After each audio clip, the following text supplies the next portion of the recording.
आता राज्यातल्या इतर महत्त्वाच्या राजकीय घडामोडी पाहूयात।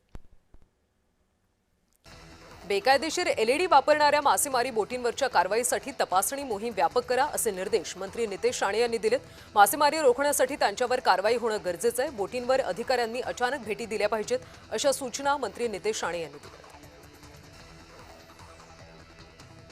ऑनलाईन डिलिव्हरी बॉय आणि प्रवासी वाहतूक करणाऱ्या चालकांची पडताळणी आता अनिवार्य होणार आहे। ग्राहकांना सुरक्षित आणि निर्दोष सेवा मिळावी यासाठी कामगार आणि गृह विभागाने संयुक्तपणे सर्वसमावेशक आराखडा तयार करावा असे निर्देश कामगार मंत्री आकाश फुंडकर यांनी दिले।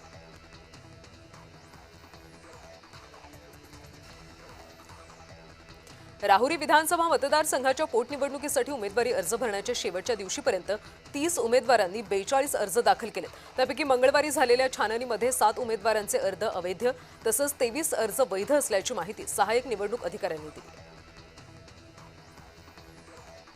वर्धा जिल्हा काँग्रेसमध्ये जिल्हाध्यक्ष पदासाठी इच्छुकांनी हालचालींना वेग दिला असून जोरदार लॉबिंग सुरू आहे। आमदार श्वेता सिंग यांच्याकडे अनेकांनी नावं सादर केली आहेत। त्या सध्या जिल्हा दौऱ्यावर असून कार्यकर्त्यांशी संवाद साधत संघटनात्मक आढावा घेत आहेत।